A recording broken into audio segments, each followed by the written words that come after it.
E aí, gente? Tá funcionando direitinho agora? Então tá bom. E aí, pessoal, tudo bem? Então tá bom. Vocês devem morrer de rir quando vocês assistem a essa aula depois, né? Porque quem é exclusivamente online vê a aula a partir de agora. E vocês já tiveram conversinha, né? Aí depois fala assim, olha que fingida, fingindo que a gente tá chegando na sala agora, né? Boa noite, tudo bom? Tudo bom? Pior é quando, né, a gente grava tudo, perde a gravação e tem que repetir tudo de novo, né? Mas tem que usar a saudação. Gente, é o seguinte, nós vamos dar continuidade hoje à nossa matéria de pronomes. Nas aulas anteriores, nós fizemos vários estudos sobre os pronomes. Nós falamos sobre a classe gramatical, fizemos a definição, falamos das características principais, né, das funções que podem ser exercidas pelos pronomes. Falamos dos tipos de pronomes. Falamos dos pronomes indefinidos. Falamos dos pronomes interrogativos. E nessa parte da aula a gente aproveitou para falar também dos advérbios interrogativos. Naquela aula em que a gente aproveitou para puxar um gancho sobre o uso do porquê e sobre o uso do onde e aonde, não é verdade? Depois falamos sobre o uso dos pronomes demonstrativos, não é verdade? E por fim nós falamos sobre o uso dos pronomes relativos. Na última aula a gente falou sobre pronomes relativos. Inclusive eu disse para vocês que aquela matéria era super, super, super importante.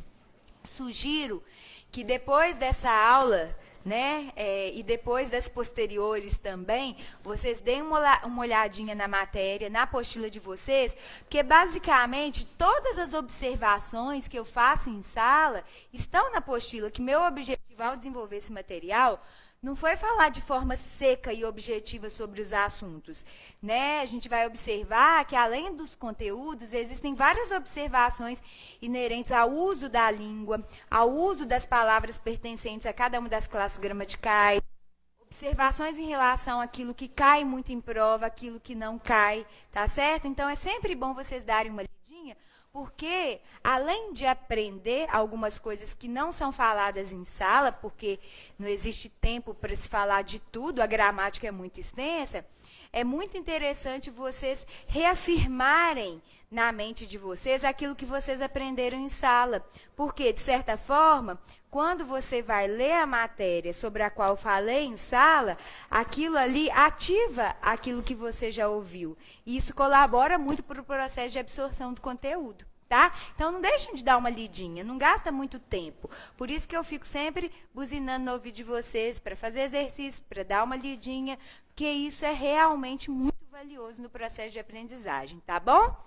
Terminamos essa matéria e hoje nós vamos começar a falar dos pronomes pessoais, que é um outro assunto super importante para concursos públicos. Praticamente todas as organizadoras cobram esse assunto em suas provas, em especial a Fundação Carlos Chagas. Se vocês forem pegar uma prova da Fundação Carlos Chagas, vocês vão observar que em todas as provas, sem exceção, esse assunto sobre o qual eu vou falar agora está presente, tá bom? Nas demais organizadoras, essa matéria também é cobrada, mas eu cito a Carlos Chagas em especial porque ela é a organizadora que mais cobra esse assunto, tá bom? Outra observação.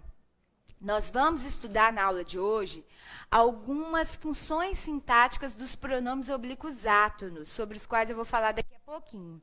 Os pronomes oblíquos átonos são aquelas monossílabas átonas que se ligam aos verbos mi, ti, si, nos, vos, o, a, lhe. Então, o que vai acontecer com essas palavrinhas? Elas vão exercer alguma função sintática em relação ao verbo, e esse é um assunto cobrado em prova, mas a gente também estuda, dentro da matéria de língua portuguesa, a colocação desses pronomezinhos oblíquos em relação ao verbo. Por quê? Porque essas estruturas pequenininhas monossilábicas podem ficar antes, podem ficar no meio ou podem ficar depois dos verbos. Isso a gente não vai estudar na aula de hoje. Nós vamos estudar na aula de colocação pronominal. Por que que na apostila de vocês a matéria de colocação pronominal vem logo depois da parte de estudo de pronomes pessoais. Porque eu acredito que para um material escrito seja mais interessante essa ordem. Pronomes, colocação pronominal, porque a pessoa que, em tese, já fez um curso de português, já vai ter uma noção de verbos para poder entender a parte de colocação pronominal. Mas, para uma aula expositiva, eu prefiro primeiro falar sobre pronomes, depois falar sobre verbos e depois falar sobre e depois falar sobre colocação pronominal. Por que eu faço isso? Porque na aula de colocação pronominal, eu uso alguns conceitos sobre verbos que só ficam claros depois que a pessoa já está dominando a parte de verbos. Então, se eu falar de pronomes sem falar de verbos, pode ser que a pessoa fique assim, ai meu Deus, o que é isso que ela está falando? Verbo no particípio? Ai meu Deus, ela está falando de locução verbal. O que é mesmo que é uma locução verbal? Então, pode ser que se vocês não estudarem os verbos antes de colocação pronominal, vocês tenham dificuldade de entender a matéria com total clareza. Então, por isso que eu optei por essa ordem. Primeiro, a gente vai estudar pronomes pessoais. Depois, a gente vai fazer o estudo completo sobre verbos. E, por último, dentro dessa parte de morfologia, a gente vai estudar a colocação pronominal.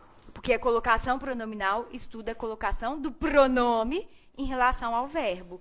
Então, depois que nós estudarmos essas duas classes gramaticais, nós vamos ter muito mais propriedade para entender essa matéria de colocação pronominal. Tá bom?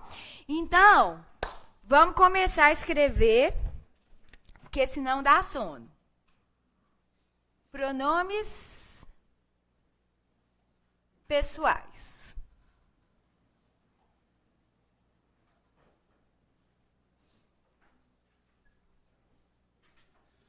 Eu vou escrever um quadrinho aqui no meu quadro, e aí, se vocês quiserem me esperar copiar para depois reproduzirem no caderno de vocês, é melhor para não fazer muita bagunça.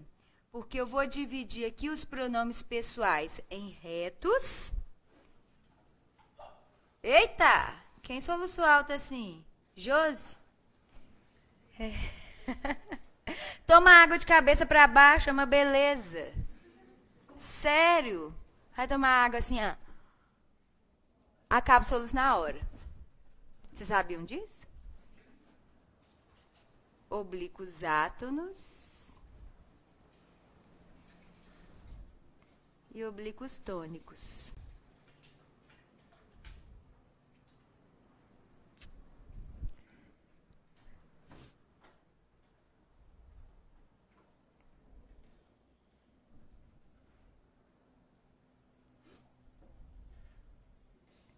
Então, aqui... Eita!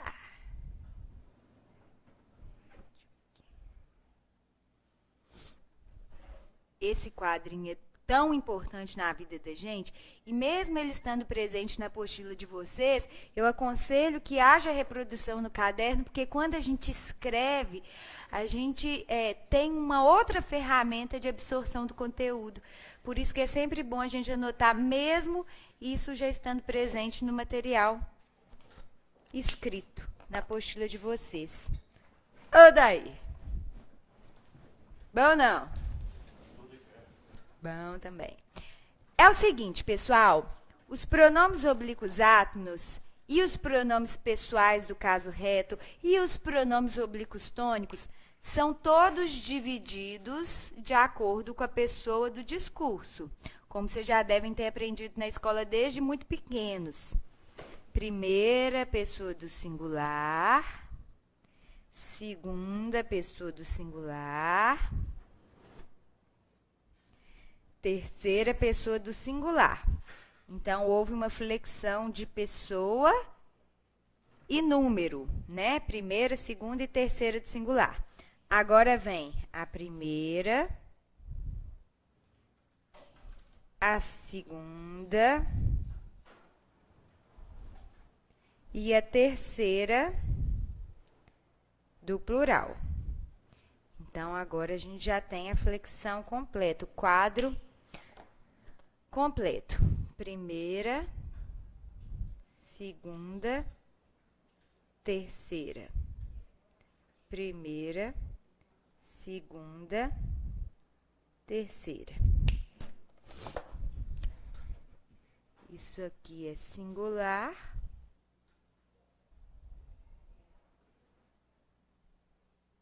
Isso aqui é plural. Então, dentre os pronomes pessoais do caso reto, nós temos aquela sequência que a gente aprende a decorar desde pequenininhos. Eu, tu, ele, nós, vós, eles. Então, a gente vai preencher essa primeira coluna com os pronomes pessoais do caso reto. Eu, tu, ele, nós, vós, eles.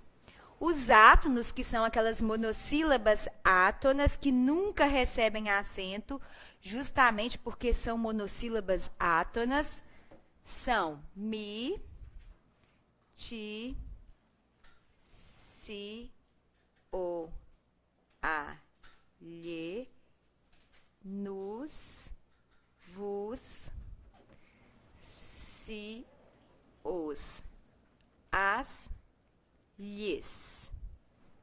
Lembrando que por mais que eu faça a pronúncia aqui em sala, desse me como mi, desse te como ti, desse se como si, nós temos que tomar cuidado com a grafia, né, pessoal? Porque na maior parte do Brasil, a gente tem o hábito de pronunciar esse E como se fosse I, não é verdade?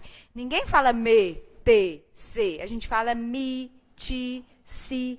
Então, a gente escreve com E, mas pronuncia com I. Isso é muito comum no português falado no Brasil, tá? A gente tem que ter cuidado com a grafia. Agora, vem os pronomes oblíquos tônicos. Mim, comigo, ti, contigo, si,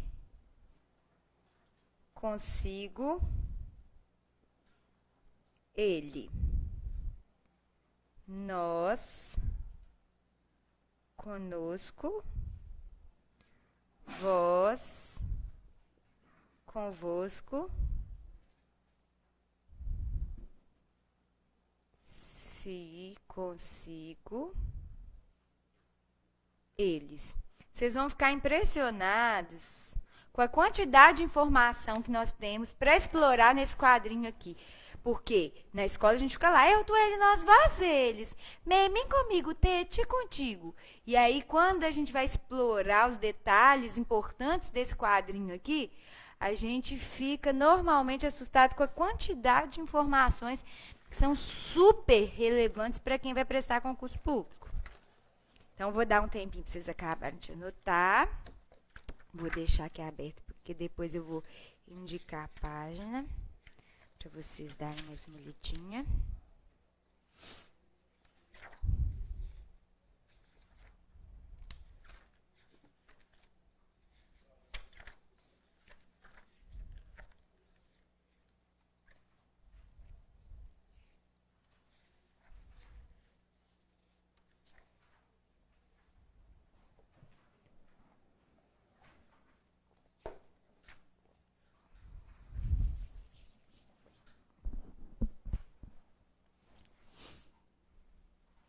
E é interessante observar, enquanto vocês vão copiando, que aqui a gente tem um ti que é pronunciado como outro ti. A diferença é que esse é com i, não é verdade? Olha o cuidado que a gente tem que tomar. Tem um si aqui também que é com i, diferentemente daquele outro si que é com e. Então, os dois são usados com critérios diferentes, mas são pronunciados de maneiras semelhantes. Né? A gente fala si para esse e si para esse. Por isso que a gente tem que saber direitinho a função de cada um, para a gente saber quando empregar o si com e e quando empregar o si com i. Quando empregar o ti com e e o ti com i. Tá? Tudo isso a gente vai ver na aula de hoje. Você está toda cheia de passarinhos hoje? Os passarinhos. Beija-flor? É. Então, vamos lá? Não, vou deixar vocês acabarem. Tem gente copiando ainda.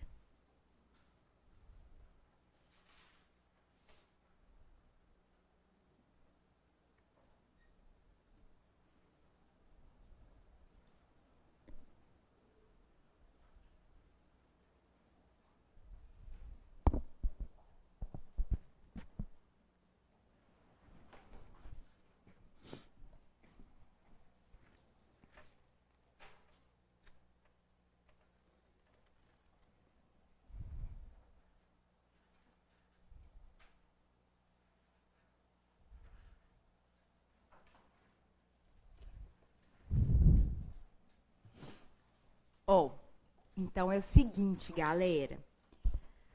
Vamos começar a explorar esse quadrinho minuciosamente, porque existem muitas informações relevantes, como eu falei para vocês, que devem ser trabalhadas a partir de agora.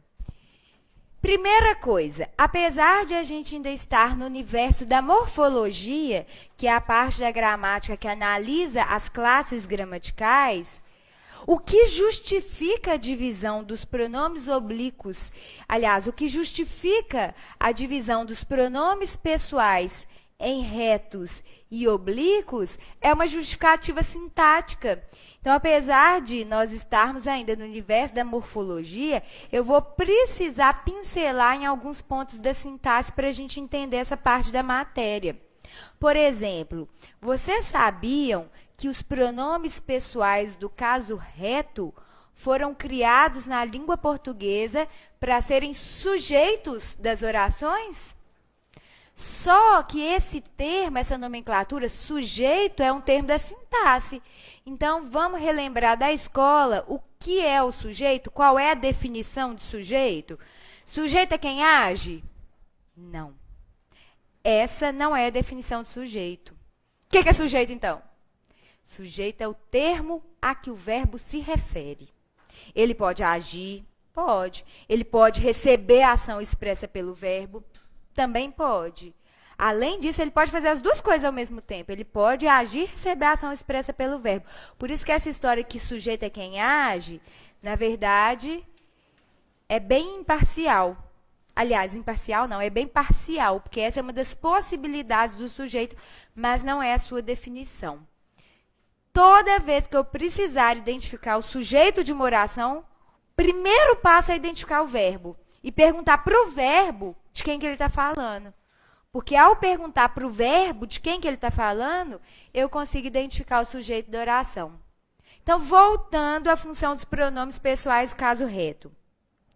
Pronomes pessoais do caso reto foram criados para serem sujeitos das orações. Ora, se sujeito é o termo a que o verbo se refere, e o pronome pessoal do caso reto foi criado para ser sujeito, toda vez que eu for usar um pronome pessoal do caso reto, eu vou precisar da presença de um verbo. Entenderam? De novo, se sujeito é o termo a que o verbo se refere, e o pronome pessoal do caso reto foi criado para ser sujeito, significa que para eu conseguir usar um pronome pessoal do caso reto, eu vou precisar da presença de um verbo, tá bom? Agora, Cris, e se eu disser eu sou eu?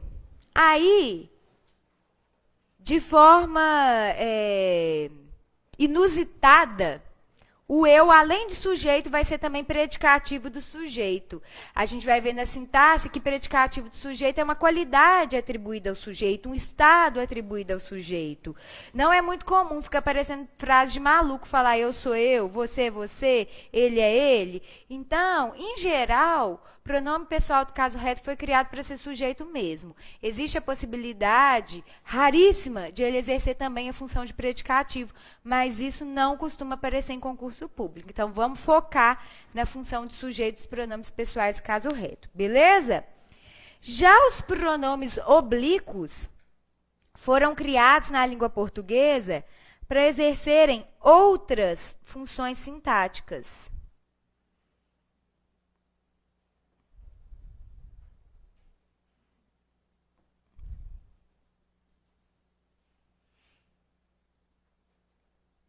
Por que que eu generalizo, dizendo que os pronomes oblíquos foram criados para exercerem outras funções sintáticas?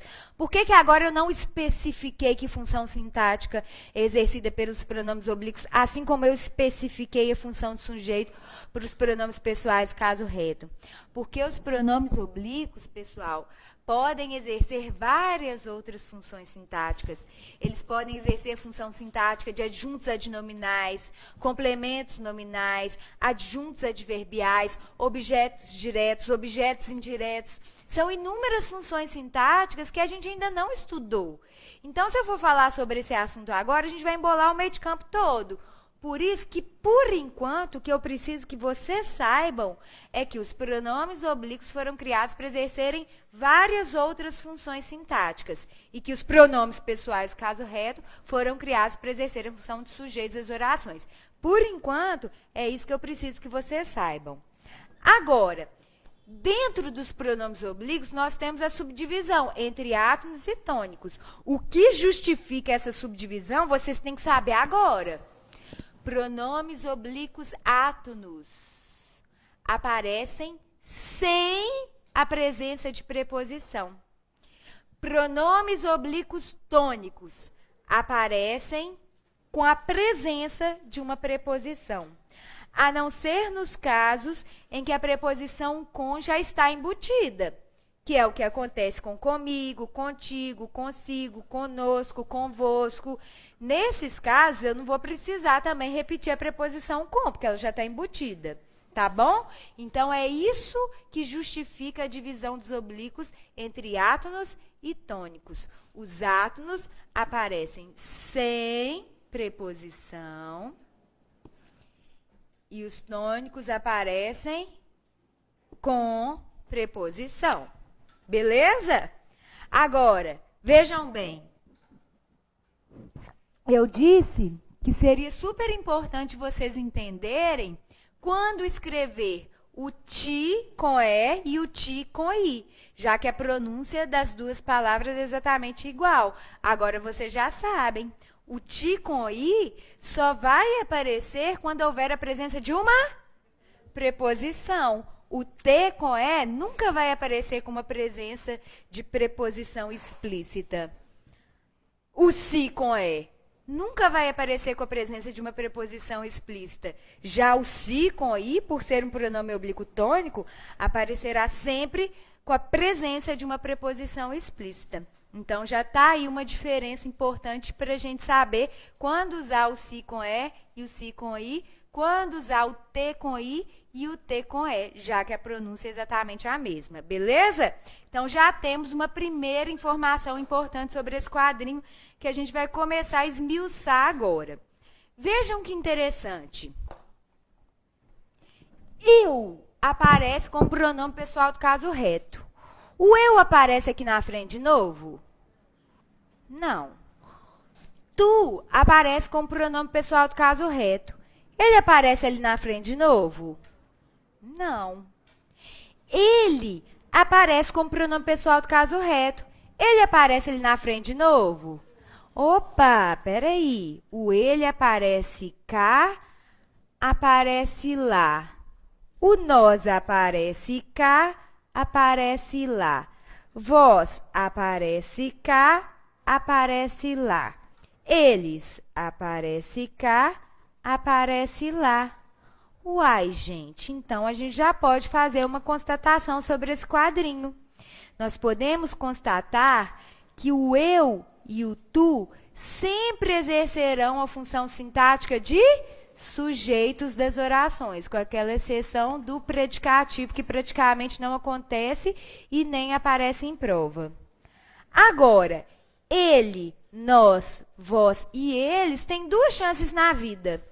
Ou eles serão pronomes pessoais do caso reto, exercendo, portanto, a função de sujeitos, ou então eles vão exercer a função de pronomes oblíquos tônicos. Se eles forem pronomes pessoais do caso reto, serão sujeitos, então precisarão da presença de um verbo, porque, afinal de contas, sujeito é o termo a que o verbo se refere. Mas, se eles forem pronomes oblíquos tônicos, eles não precisam de verbo, mas eles precisam de preposição. Então, vamos anotar essa informação?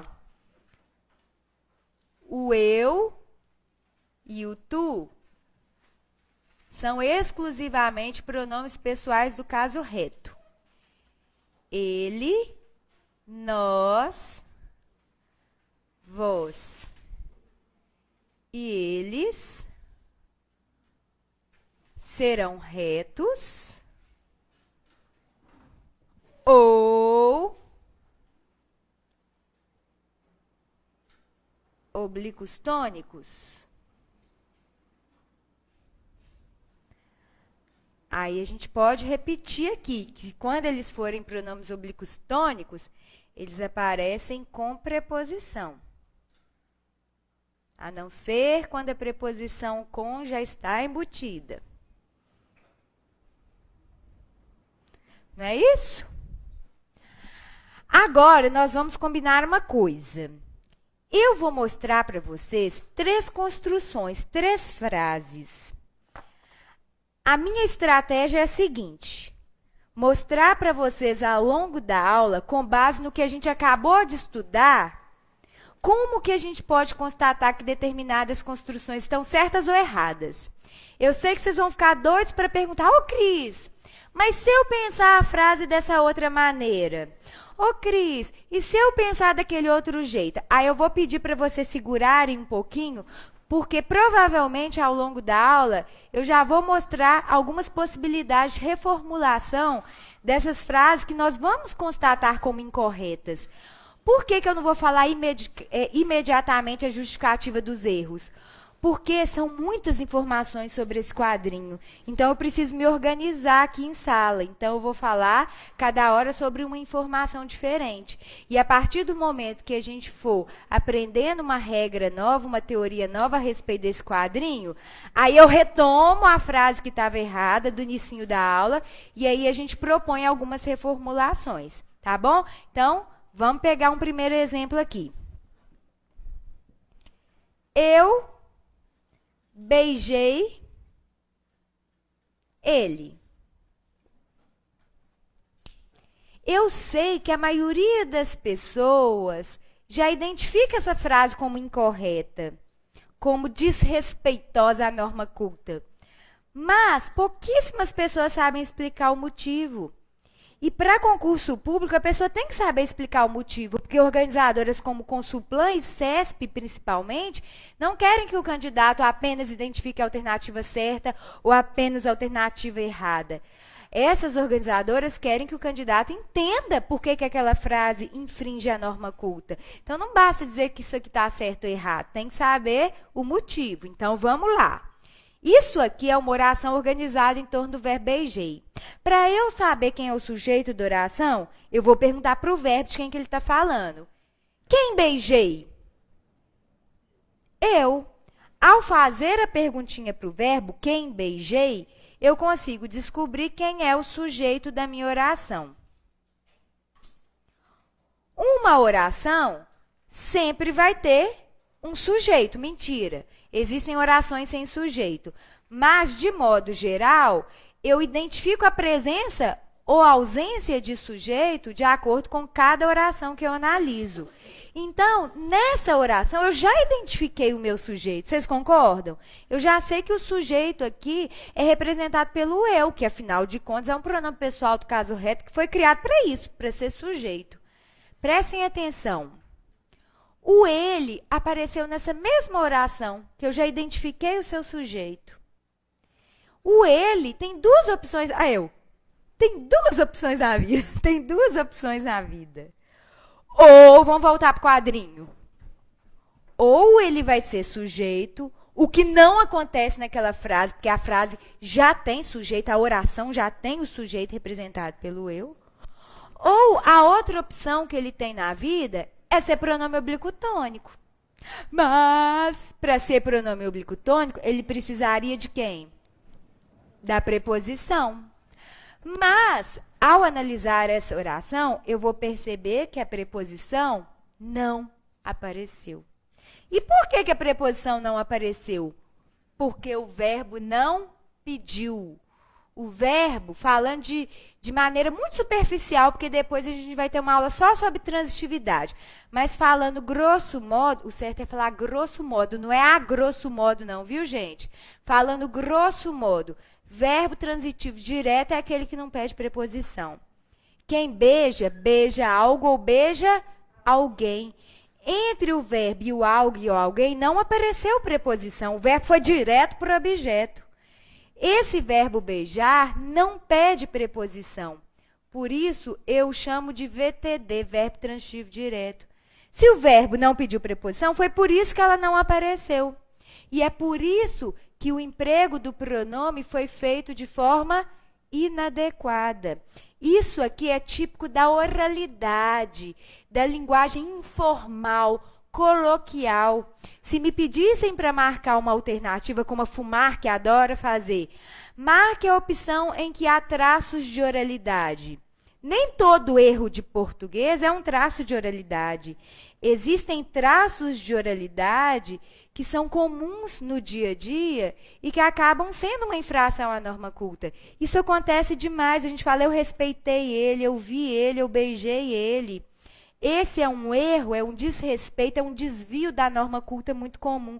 Então, pode ser que numa dessas questões, como a FUMAC gosta de elaborar, em que há a orientação que o candidato marca a opção em que haja traço de oralidade, esse aqui seria um traço de oralidade. Por quê? Porque o ele não foi criado para ser objeto direto. Ou ele é sujeito, ou é pronome oblíquo tônico. Se ele não é sujeito e não é pronome oblíquo tônico, porque não apareceu preposicionado, a frase é um desvio à norma culta. Agora, é aquilo que eu falei para vocês. Vocês vão ficar assim, uai, Cris, então como que eu posso fazer para consertar? Existem algumas maneiras de consertar, só que a gente vai ver ao longo da aula, passo por passo, porque a gente precisa organizar as informações, porque são inúmeras, senão a gente não vai saber mais por onde a gente anda. E é muito importante a gente ter essa organização, pelo excesso de informações, beleza? Então, segura essa frase. Por enquanto, eu só quero que vocês constatem que ela está errada, né, de acordo com a norma culta. E aí, depois a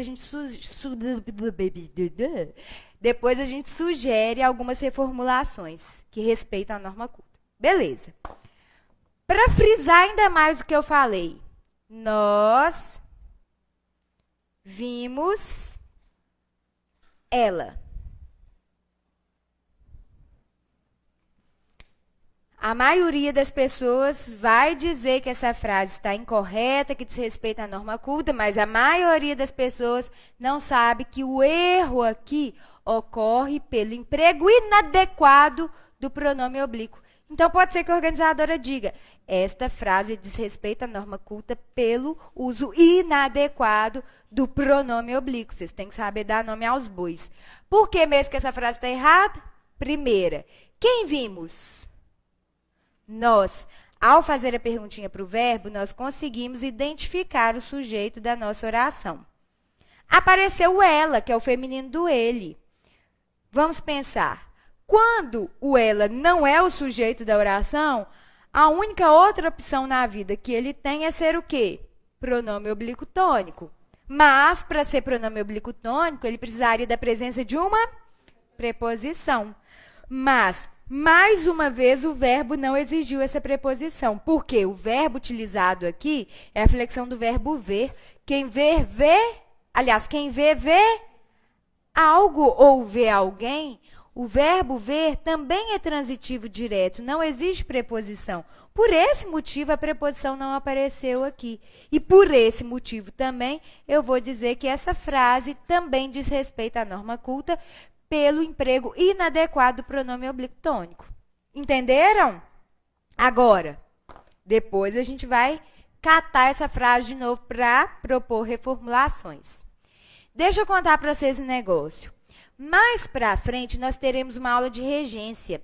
A regência verbal, nós só estudamos depois que a gente estiver bem afiadinho em todas essas outras matérias que nós temos no período simples, como estudo da transitividade, sujeito, emprego de pronome, enfim, tudo isso que a gente tem estudado ao longo do nosso curso.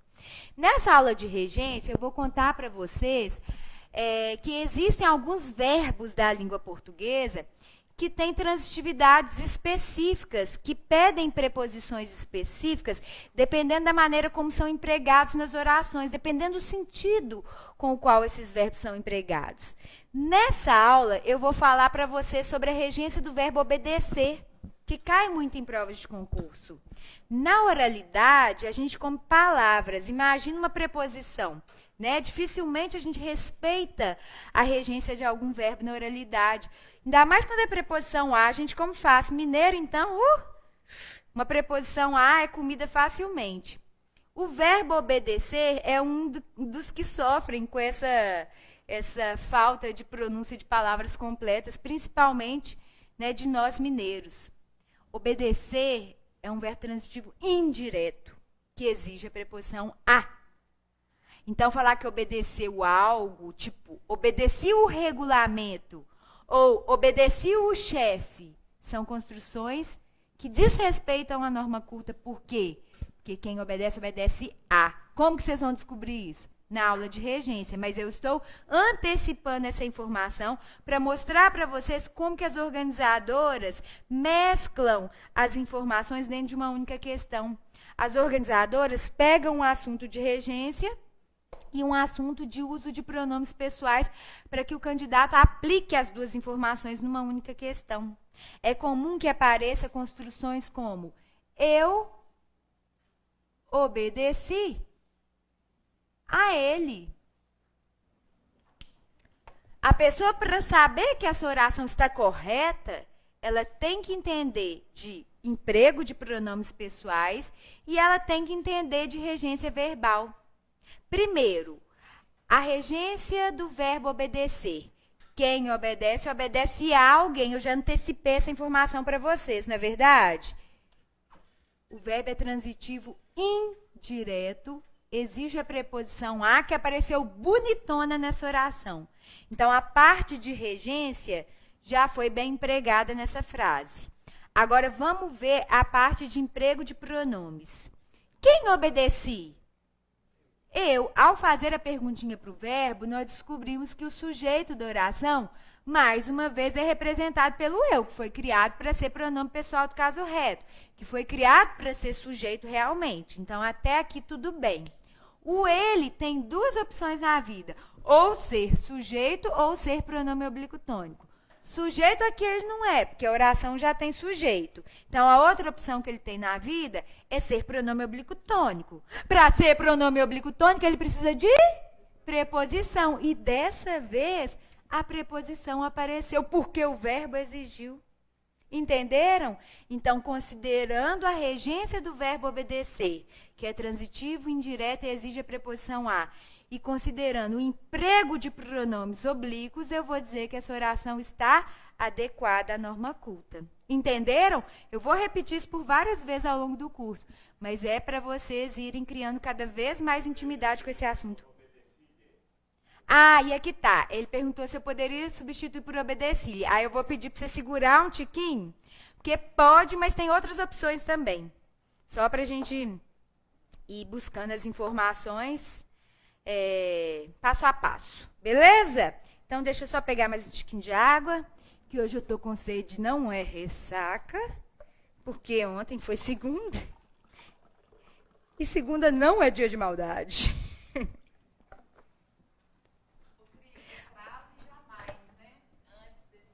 Isso. A Fabi perguntou aqui se a crase não poderia ser utilizada aqui. Não. Por que que não pode? Porque não se emprega artigo antes de pronome pessoal. A gente fala assim, olha, a menina chegou. Mas a gente jamais diria, olha, a ela chegou. A nós está aqui. A gente não usa artigo antes de pronomes pessoais. Logo, nós também não usamos crase. Então, o a que aparece aqui é só uma preposição. Beleza? Agora, depois eu vou retomar aquelas duas orações para a gente reformular, consertar, com base nas opções que nós temos na língua portuguesa. E vou retomar essa frase também para a gente ver outras opções, né, para que ela possa ser reconstruída de outras maneiras. Por enquanto, nós vamos continuar falando de pronomes retos e oblíquos tônicos. A gente vai deixar essa coluna do meio para depois. Seguinte, pessoal, vou falar do mim e do eu. É engraçado, porque no dia a dia, quando a gente vai ver as dicas de português das redes sociais, nós percebemos que muitas delas ajudam no dia a dia, no uso do português corrente, mas para quem faz concurso público, o buraco é bem mais embaixo. Porque nas dicas, quando a gente vai falar sobre o uso do eu e do mim, a gente ouve as pessoas dizendo assim, mim não fazer nada, eu faço. Não é assim que a gente costuma ouvir e ver por aí? Mas, na verdade, nós já temos embasamento teórico suficiente para saber quando usar eu e quando usar mim. É só nós voltarmos nesse quadrinho para entender que o eu é um pronome pessoal do caso reto. Então, ele vai ser usado para ser sujeito. Para ser sujeito, ele precisa de um verbo. Então, quando eu vou usar o eu? Quando eu tiver um verbo que se refere a ele. Na primeira pessoa do singular, eu tenho o eu para exercer a função de sujeito. E eu tenho o mim para exercer uma outra função sintática, desde que ele apareça preposicionado. Então, por mais que vocês constatem que determinadas orações foram bem construídas, eu vou colocá-las ali para a gente entender e saber justificar com base no que a gente está aprendendo agora. Então, vamos lá?